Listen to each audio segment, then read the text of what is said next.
Welcome back, brother. So today I'm going to show you guys how to get the best sleep ever. So if you're on your weight loss journey, if you're trying to get lean, if you're trying to build muscle, or if you're just trying to stay in shape, you need to prioritize sleep. Sleep is one of the most important things that you can do in your life to maximize the physical benefits, the physical effects of diet and exercise, because sleep is where you build muscle. Sleep is where testosterone is built. Sleep is where a lot of food digestion happens. Sleep is so crucial, and a lot of us put it to the wayside, and I did too before I started taking it very seriously. So this is the protocol that I use to make sure that I maximize the sleep that I'm actually getting, because there's a difference between sleep time and sleep quality.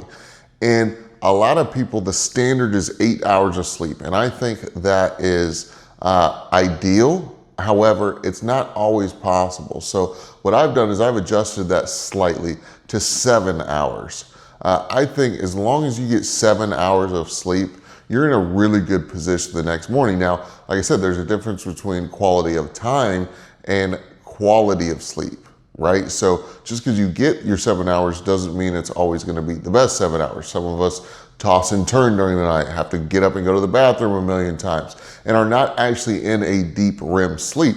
So today I'm going to teach you how to get that deep REM sleep. And really it's a 3-step protocol. And you may be doing one of these, you may be doing 2 of them, but very few people are doing all 3.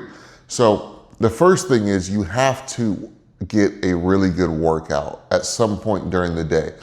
I'm a boxer, so boxing gyms typically open about 3 p.m. and they typically close anywhere from 7, 8, 9, 10 p.m. Okay, it's really an afternoon, evening sport as far as practice goes. And so I'm just used to working out in the afternoons and in the evenings.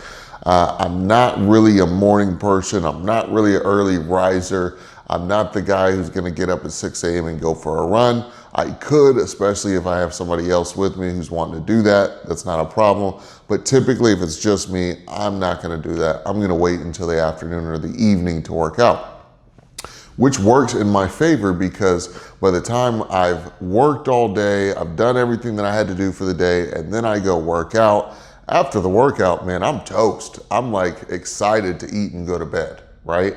And so a good workout is going to obviously get you tired, but it's also going to start the process in your body of repairing, because when you're tearing your muscles lifting weights, when you're really strenuating the body during intense exercise, it's going to start to look for, okay, how can I rest?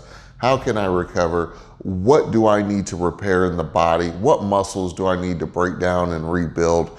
And so that lines up perfectly with sleep, because sleep is going to be the time where you can do that the most effectively. So that's the number one thing, is get a really, really solid workout. Don't slack on the workout. And ideally do it after 3 p.m.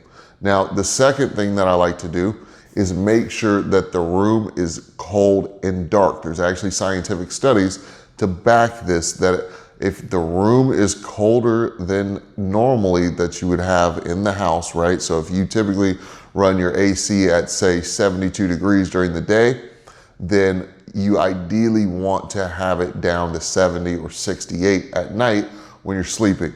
For some reason, there's some mechanism in the body that allows you to sleep better when you have a colder environment, as well as a dark environment, right? You want to try to mirror what it would have been like for our ancestors hundreds and thousands of years ago, before we had these lights everywhere.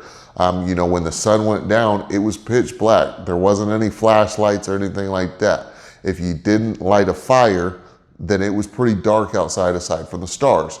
So you want to get blackout curtains, blackout shades. You want to make sure that the room is dark. You don't have a bunch of devices with lights going off this, that way, and everywhere.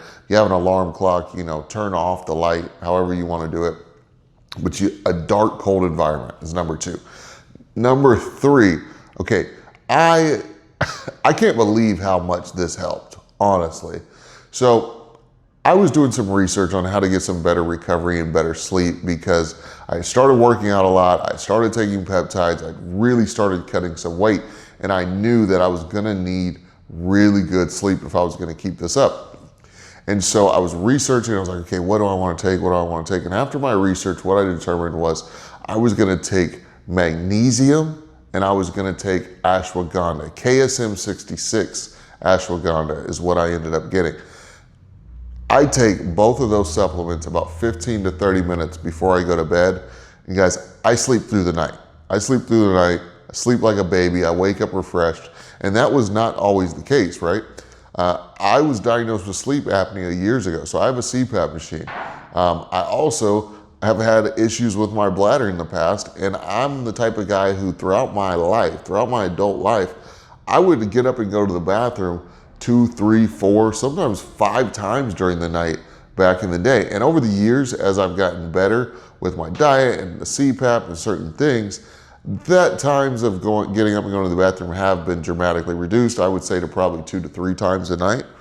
But ever since I started doing the 3 things that I'm talking about in this video, I don't get up during the night. I don't get up during the night. I make it in bed by about 10, 11 o'clock.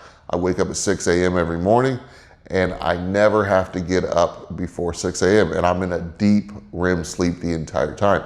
So if you're training hard, if you're really trying to hit some fitness goals, I would highly suggest you take advantage of those tips. Cold, dark room, the supplements with KSM 66, ashwagandha and magnesium, and then making sure that you get a real solid workout in at some point after 3 p.m. But I hope you guys enjoyed the video. Definitely let me know if any of these tips have benefited you, if you've done any of these in the past, and let me know the results when you start doing them down below in the comment section, and I will see you in the next video. Peace.